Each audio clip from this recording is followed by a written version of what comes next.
ॐ श्री गणेशाय नमः। श्रीरामरक्षास्तोत्र विनियोगः। अस्य श्रीरामरक्षास्तोत्रमन्त्रस्य बुधकौशिक ऋषिः श्रीसीतारामचन्द्रो देवता अनुष्टुप् छन्दः सीताशक्तिः श्रीमान् हनुमान कीलकं श्रीरामचंद्र प्रीत्यर्थे रामरक्षास्तोत्र पाठे विनियोगः। ध्यानम् ध्यायेदाजानुबाहुं धृतशरधनुसंबद्धपद्मासनस्थं पीतं वासोवसानं नवकमलदल स्पर्धिनेत्रं प्रसन्नम् वामाङ्कारूढ सीतामुखकमलमिललोचनं नीरदाभं नानालङ्कारदीप्तं दधदमुरुजटा मण्डलं रामचन्द्रं स्तोत्रम् चरितं रघुनाथस्य शतकोटिप्रविस्तरम् एकैकमक्षरं पुंसां महापातकनाशनं ध्यात्वा नीलोत्पलश्यामं रामं राजीवलोचनं जानकीलक्ष्मणोपेतं जटामुकुटमण्डितं सासीतूर्णधनुर्बाण पाणिं नक्तं चरान्तकं स्वलीलया जगत्त्रातु माविर्भूतमजं विभुं रामरक्षां पठेत् प्राज्ञः पापग्निं सर्वकामदां शिरो मे राघवः पातु भालं दशरथात्मजः कौसलेयो दृशो पातु विश्वामित्रप्रियः श्रुते घ्राणं पातु मखत्राता मुखं सौमित्रिवत्सलः जिह्वां विद्यानिधिः पातु कण्ठं भरतवन्दितः स्कन्धौ दिव्यायुधः पातु भुजौ भगनेशकार्मुकः करौ सीतापतिः पातु हृदयं जामदग्नजित् मध्यं पातु खरध्वंसी नाभिं जाम्बवदाश्रयः सुग्रीवेशः कटी पातु सिक्थिनी हनुमत्प्रभुः उरुरघुत्तमः पातु रक्षः कुलविनाशकृत् जानुनी सेतुकृत् पातु जङ्घे दशमुखान्तकः पादौ विभीषणः श्रीदः पातु रामोऽखिलं वपुः एतां रामबलोपेतां रक्षां यः सुकृती पठेत् सचिरायुः सुखी पुत्री विजयी विनयी भवेत् पातालभूतलव्योमा चारिणच्छद्मचारिणः न द्रष्टुमपि शक्तास्ते रक्षितं रामनामभिः रामेति रामभद्रेति रामचन्द्रेति वा स्मरन् नरो न लिप्यते पापैर्भुक्तिं मुक्तिं च विन्दति जगज्जयत्रैकमन्त्रेण रामनाम्नाभिरक्षितं यः कण्ठे धारयेत् तस्य करस्थाः सर्वसिद्धयः वज्रपञ्चरनामीदं यो रामकवचं स्मरेत् अव्यहताज्ञः सर्वत्र लभते जयमङ्गलम् आदिष्टवान् यथा स्वप्ने राम रक्षामि मां हरः तथा लिखितवान् प्रातः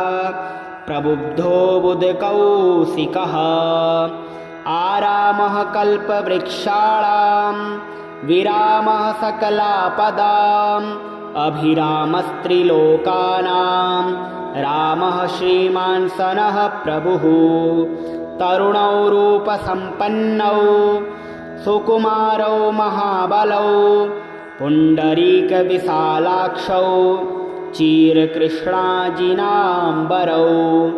फलमूलासिनौ दान्तौ तापसौ ब्रह्मचारिणौ पुत्रौ दशरथस्यैतौ भ्रातरौ रामलक्ष्मणौ शरण्यौ सर्वसत्त्वानां श्रेष्ठो सर्वधनुस्मतां रक्षः कुलनिहन्तारौ त्रायितां नो रघुत्तमौ आत्तसज्जधनुषा विपुस्परसा वक्ष्या सुगनिसङ्गसङ्गिनौ रक्षणाय मम रामलक्ष्मणा वग्रतः पथि सदैव गच्छताम् सम्नद्धः कवची खङ्गी चापबाणधरो युवा गच्छन्मनोरथानश्च रामः पातु स लक्ष्मणः रामो दाशरथी सूरो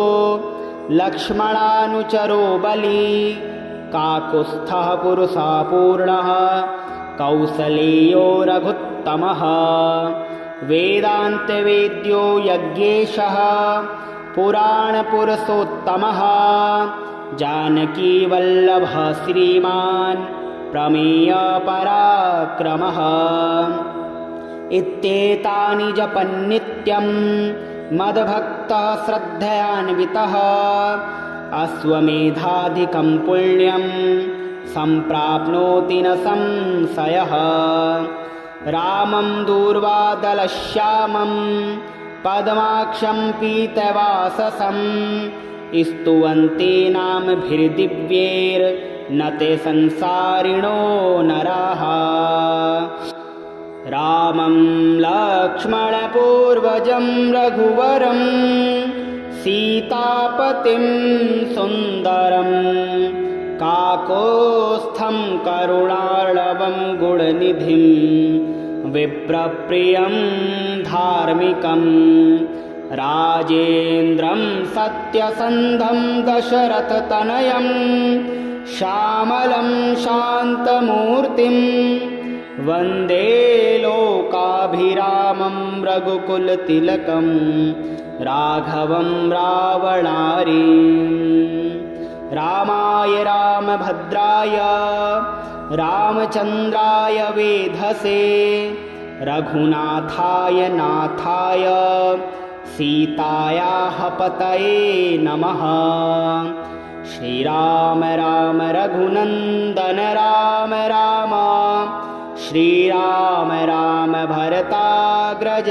राम राम श्रीराम राम रणकर्कश राम राम श्रीराम राम शरणं भव राम राम श्रीरामचन्द्रचरणौ मनसा स्मरामि श्रीरामचन्द्रचरणौ वचसा गृह्णामि श्रीरामचन्द्रचरणौ शिरसा नमामि श्रीरामचन्द्रचरणौ शरणं प्रपद्ये माता रामो मत्पिता रामचन्द्रः स्वामी रामो मत्सखा रामचन्द्रः सर्वस्वं मे रामचन्द्रो दयालुर्नान्यं जाने नैव जाने न जाने दक्षिणे लक्ष्मणो यस्य वामे च जनकात्मजा पुरतो मारुतिर्यस्य तं वन्दे रघुनन्दनं लोकाभिरामं रणरङ्गधीरं राजीवनेत्रं रघुवंशनाथं कारुण्यरूपं करुणाकरं तं श्रीरामचन्द्रं शरणं प्रपद्ये मनोजवं मारुततुल्यवेगं जितेन्द्रियं बुद्धिमतां वरिष्ठं वातात्मजं वानरयूथमुख्यं श्रीरामदूतं शरणं प्रपद्ये कूजन्तं राम रामेति मधुरं मधुराक्षरम् आरुह्य कविताशाखां वन्दे वाल्मीकिकोकिलम् आपदामपहर्तारं दातारं सर्वसम्पदां लोकाभिरामं श्रीरामं भूयो भूयो नमाम्यहम् भर्जनं भवबीजानामर्जनं सुखसम्पदां तर्जनं यमदूतानां राम रामेति गर्जनम् रामो राजमणिः सदा विजयते रामं रमेशं भजे रामेणाभिहता निशाचरचमू रामाय तस्मै नमः रामान्नास्ति परायणं परतरं रामस्य दासोऽस्म्यहम् रामे चित्तलयः सदा भवतु मे भो राम मामुद्धर राम रामेति रामेति रमे रामे मनोरमे सहस्रनाम तत्तुल्यं राम नाम वरानने इतं रघुनाथस्य शतकोटिप्रविस्तरम् एकैकमक्षरं पुंसां महापातकनाशनम् ध्यात्वा नीलोत्पलश्यामं रामं राजीवलोचनं जानकीलक्ष्मणोपेतं जटामुकुटमण्डितं सासीतूर्णधनुर्बाण पाणिं नक्तं चरान्तकं स्वलीलया जगत्त्रातु माविर्भूतमजं विभुम् रामरक्षां पठेत् प्राज्ञः पापग्निं सर्वकामदां शिरो मे राघवः पातु भालं दशरथात्मजः कौसलेयो दृशो पातु विश्वामित्रप्रियः श्रुते घ्राणं पातु मखत्राता मुखं सौमित्रिवत्सलः जिह्वां विद्यानिधिः पातु कण्ठं भरतवन्दितः स्कन्धौ दिव्यायुधः पातु भुजौ भगनेशकार्मुकः करौ सीतापतिः पातु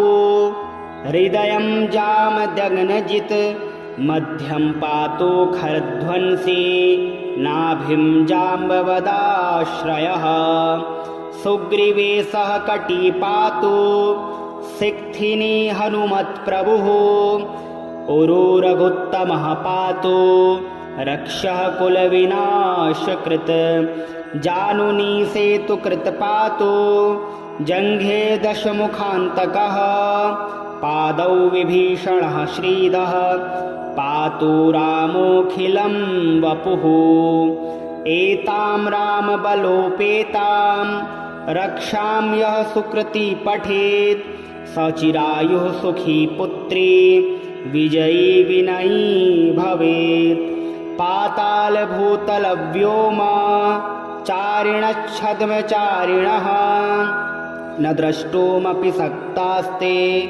रक्षितं रामनामभिः रामेति रामभद्रेति रामचन्द्रेति वा स्मरन् नरो न लिप्यते पापैर्भुक्तिं मुक्तिं च विन्दति जगज्जयत्रैकमन्त्रेण रामनाम्नाभिरक्षितं यः कण्ठे धारयेत् तस्य करस्थाः सर्वसिद्धयः वज्रपञ्चरनामीदं यो रामकवचं स्मरेत् अव्यहताज्ञः सर्वत्र लभते जयमङ्गलम् आदिष्टवान् यथा स्वप्ने राम रक्षामि मां हरः तथा लिखितवान् प्रातः प्रबुद्धो बुधकौशिकः आरामः कल्पवृक्षाणां विरामः सकलापदाम् अभिरामस्त्रिलोकानां रामः श्रीमान् सनः प्रभुः तरुणौ रूपसम्पन्नौ सुकुमारौ महाबलौ पुण्डरीकविशालाक्षौ चीरकृष्णाजिनाम्बरौ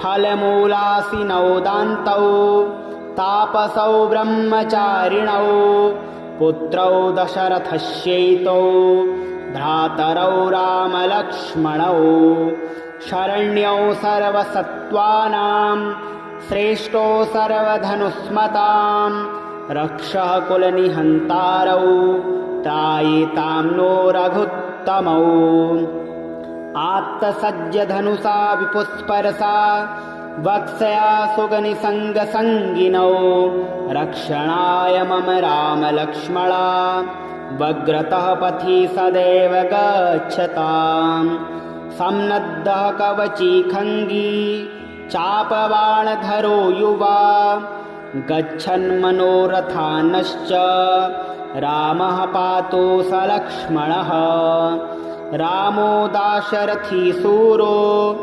लक्ष्मणानुचरो बली काकुत्स्थः पुरुषा पूर्णः कौसलेयो रघुत्तमः वेदान्तवेद्यो यज्ञेशः पुराणपुरुषोत्तमः जानकीवल्लभः श्रीमान् प्रमेयपराक्रमः इत्येतानि जपन्नित्यं मद्भक्तः श्रद्धयान्वितः अश्वमेधाधिकं पुण्यं सम्प्राप्नोति न संशयः रामं दूर्वादलश्यामं पद्माक्षं पीतवाससं स्तुवन्ते नामभिर्दिव्यैर्न ते संसारिणो नराः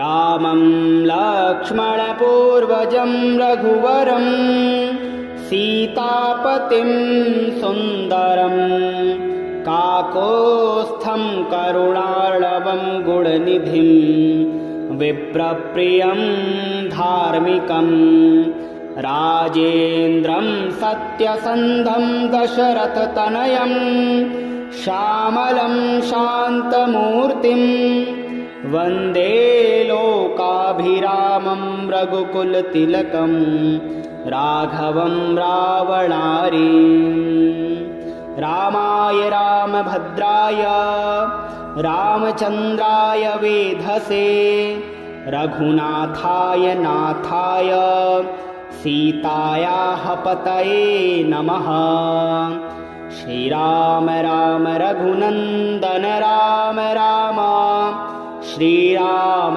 राम भरताग्रज राम राम श्रीराम राम रणकर्कश राम राम श्रीराम राम शरणं भव राम राम श्रीरामचन्द्रचरणौ मनसा स्मरामि श्रीरामचन्द्रचरणौ वचसा गृह्णामि श्रीरामचन्द्रचरणौ शिरसा नमामि श्रीरामचन्द्रचरणौ शरणं प्रपद्ये माता रामो मत्पिता रामचन्द्रः स्वामी रामो मत्सखा रामचन्द्रः सर्वस्वं मे रामचन्द्रो दयालुर्नान्यं जाने नैव जाने न जाने दक्षिणे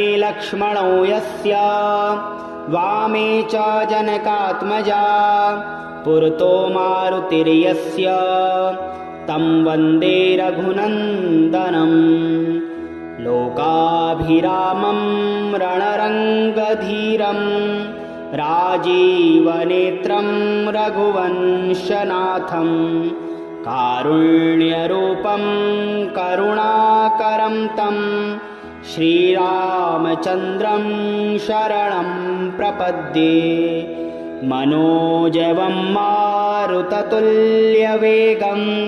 जितेन्द्रियं बुद्धिमतां वरिष्ठं वातात्मजं वा नरयूथमुख्यं श्रीरामदूतं शरणं प्रपद्ये।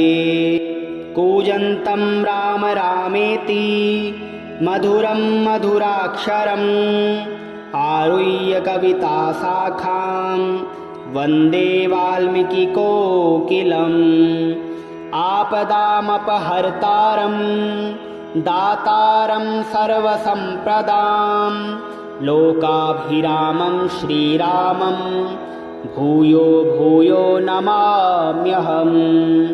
भर्जनं भवबीजानामर्जनं सुखसम्पदां तर्जनं यमदूतानां राम रामेति गर्जनम्। रामो राजमणिः सदा विजयते रामं रमेशं भजे। रामेणाभिहता निशाचरचमू रामाय तस्मै नमः। रामान्नास्ति परायणं परतरं रामस्य दासोऽस्म्यहम्। रामे चित्तलयः सदा भवतु मे भो राम मामुद्धर। राम रामेति रामेति रमे रामे मनोरमे सहस्रनाम तत्तुल्यं राम नाम वरानने। ऋतं रघुनाथस्य शतकोटिप्रविस्तरम् एकैकमक्षरं पुंसां महापातकनाशनं। ध्यात्वा नीलोत्पलश्यामं रामं राजीवलोचनं जानकी लक्ष्मणोपेतं जटामुकुटमण्डितं। सासीतूर्णधनुर्बाण पाणिं नक्तं चरान्तकं स्वलीलया जगत्त्रातु माविर्भूतमजं विभुं। रामरक्षां पठेत् प्राज्ञः पापग्निं सर्वकामदां शिरो मे राघवः पातु भालं दशरथात्मजः। कौसलेयो दृशो पातु विश्वामित्रप्रियः श्रुते घ्राणं पातु मखत्राता मुखं सौमित्रिवत्सलः। जिह्वां विद्यानिधिः पातु कण्ठं भरतवन्दितः स्कन्धौ दिव्यायुधः पातु भुजौ भगनेशकार्मुकः। करौ सीतापतिः पातु हृदयं जामदग्नजित् मध्यं पातु खरध्वंसी नाभिं जाम्बवदाश्रयः। सुग्रीवेशः कटी पातु सिक्थिनी हनुमत्प्रभुः उरुरघुत्तमः पातु रक्षः कुलविनाशकृत्। जानुनी सेतुकृत् पातु जङ्घे दशमुखान्तकः पादौ विभीषणः श्रीदः पातु रामोऽखिलं वपुः। एतां रामबलोपेतां रक्षां यः सुकृती पठेत् सचिरायुः सुखी पुत्री विजयी विनयी भवेत्। पातालभूतलव्योम चारिणच्छद्मचारिणः न द्रष्टुमपि शक्तास्ते रक्षितं रामनामभिः। रामेति रामभद्रेति रामचन्द्रेति वा स्मरन् नरो न लिप्यते पापैर्भुक्तिं मुक्तिं च विन्दति। जगज्जेत्रैकमन्त्रेण रामनाम्नाभिरक्षितं यः कण्ठे धारयेत् तस्य करस्थाः सर्वसिद्धयः। वज्रपञ्चरनामीदं यो रामकवचं स्मरेत् अव्यहताज्ञः सर्वत्र लभते जयमङ्गलम्। आदिष्टवान् यथा स्वप्ने राम रक्षामि मां हरः तथा लिखितवान् प्रातः प्रबुद्धो बुधकौशिकः आरामः कल्पवृक्षाणां विरामः सकलापदाम् अभिरामस्त्रिलोकानां रामः श्रीमान् सनः प्रभुः तरुणौ रूपसम्पन्नौ सुकुमारौ महाबलौ पुण्डरीकविशालाक्षौ चीरकृष्णाजिनाम्बरौ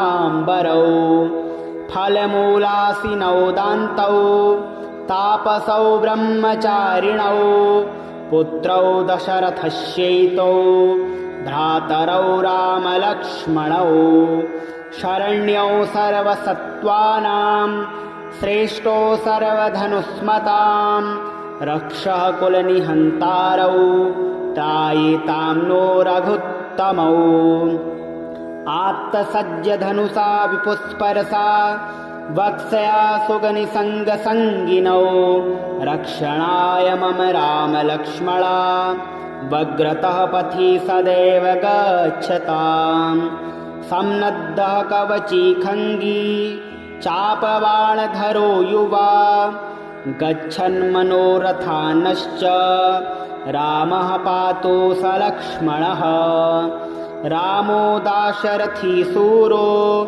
लक्ष्मणानुचरो बली काकुत्स्थः पुरुषा पूर्णः कौसलेयो रघुत्तमः वेदान्तवेद्यो यज्ञेशः पुराणपुरुषोत्तमः जानकीवल्लभः श्रीमान् प्रमेयपराक्रमः इत्येतानि जपन्नित्यं मद्भक्तः श्रद्धयान्वितः अश्वमेधाधिकं पुण्यं सम्प्राप्नोति न संशयः रामं दूर्वादलश्यामं पद्माक्षं पीतवाससं स्तुवन्ते नामभिर्दिव्यैर्न ते संसारिणो नराः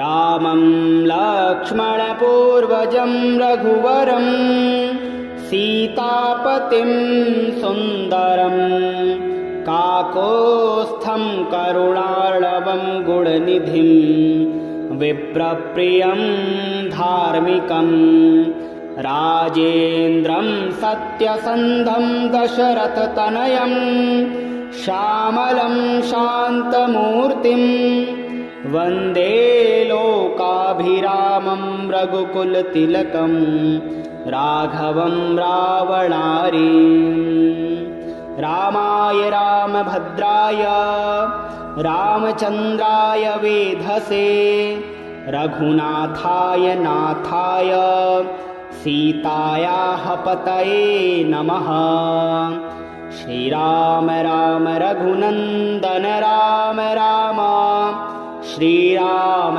राम भरताग्रज राम राम श्रीराम राम रणकर्कश राम राम श्रीराम राम शरणं भव राम राम श्रीरामचन्द्रचरणौ मनसा स्मरामि श्रीरामचन्द्रचरणौ वचसा गृह्णामि श्रीरामचन्द्रचरणौ शिरसा नमामि श्रीरामचन्द्रचरणौ शरणं प्रपद्ये माता रामो मत्पिता रामचन्द्रः स्वामी रामो मत्सखा रामचन्द्रः सर्वस्वं मे रामचन्द्रो दयालुर्नान्यं जाने नैव जाने न जाने दक्षिणे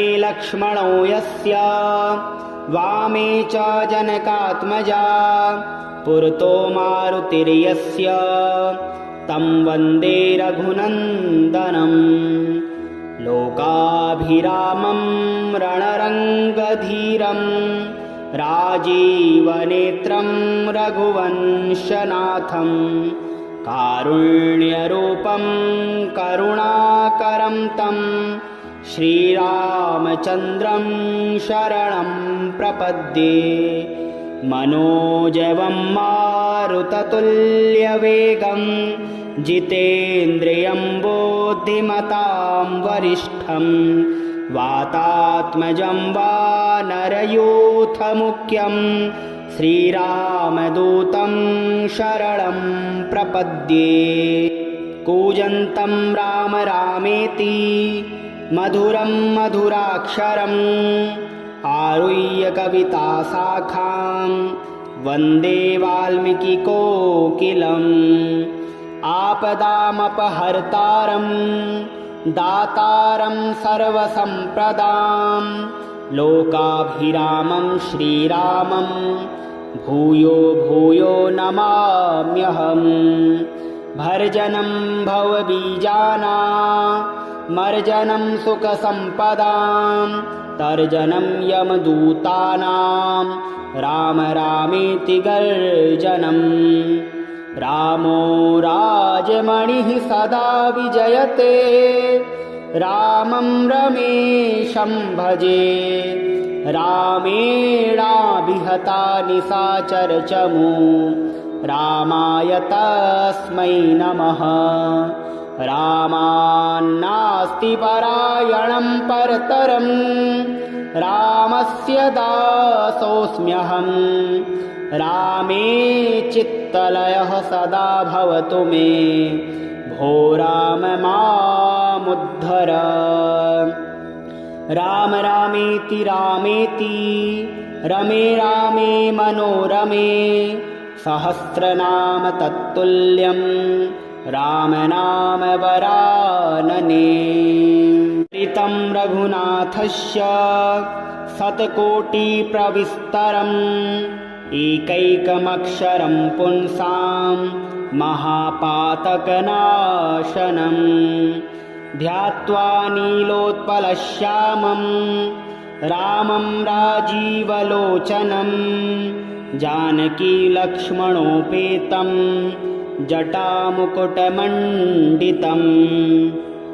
सासीतूर्णधनुर्बाण पाणिं नक्तं चरान्तकं स्वलीलया जगत्त्रातु माविर्भूतमजं विभुं रामरक्षां पठेत् प्राज्ञः पापग्निं सर्वकामदां शिरो मे राघवः पातु भालं दशरथात्मजः कौसलेयो दृशो पातु विश्वामित्रप्रियः श्रुते घ्राणं पातु मखत्राता मुखं सौमित्रिवत्सलः जिह्वां विद्यानिधिः पातु कण्ठं भरतवन्दितः स्कन्धौ दिव्यायुधः पातु भुजौ भगनेशकार्मुकः करौ सीतापतिः पातु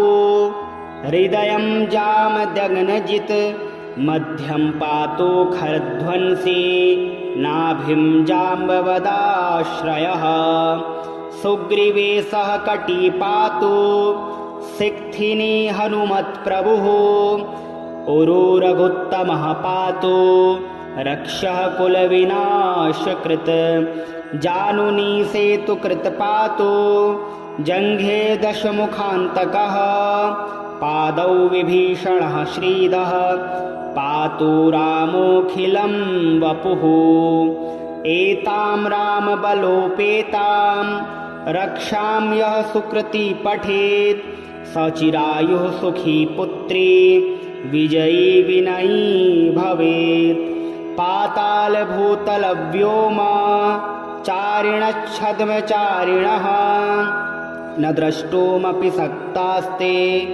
रक्षितं रामनामभिः रामेति रामभद्रेति रामचन्द्रेति वा स्मरन् नरो न लिप्यते पापैर्भुक्तिं मुक्तिं च विन्दति जगज्जयत्रैकमन्त्रेण रामनाम्नाभिरक्षितं यः कण्ठे धारयेत् तस्य करस्थाः सर्वसिद्धयः वज्रपञ्चरनामीदं यो रामकवचं स्मरेत् अव्यहताज्ञः सर्वत्र लभते जयमङ्गलम्।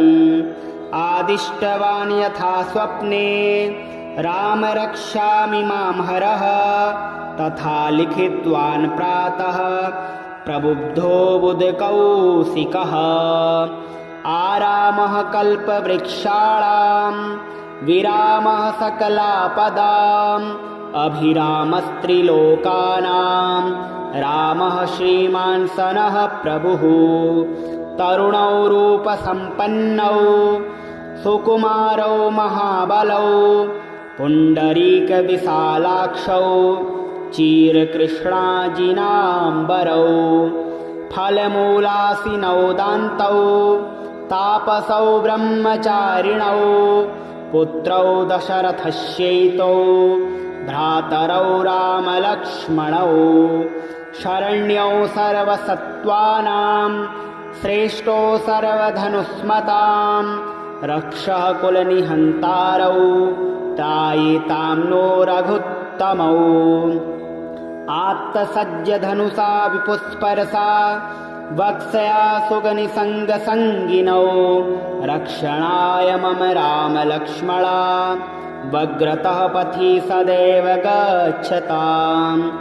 सम्नद्धः कवची खङ्गी चापबाणधरो युवा गच्छन्मनोरथानश्च रामः पातु स लक्ष्मणः।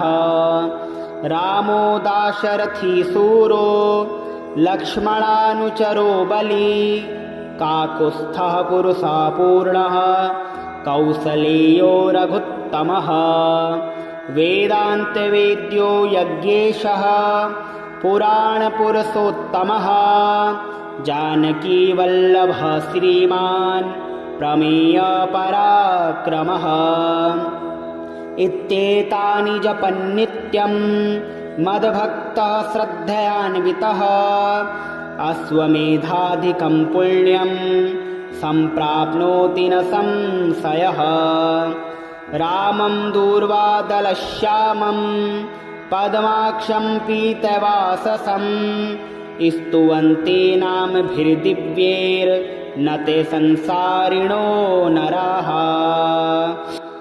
रामं लक्ष्मणपूर्वजं रघुवरं सीतापतिं सुन्दरं काकोत्स्थं करुणार्णवं गुणनिधिं विप्रप्रियं धार्मिकं राजेन्द्रं सत्यसन्धं दशरथतनयं श्यामलं शान्तमूर्तिं वन्दे लोकाभिरामं रघुकुलतिलकं राघवं रावणारिम्। रामाय रामभद्राय रामचन्द्राय वेधसे रघुनाथाय नाथाय सीतायाः पतये नमः।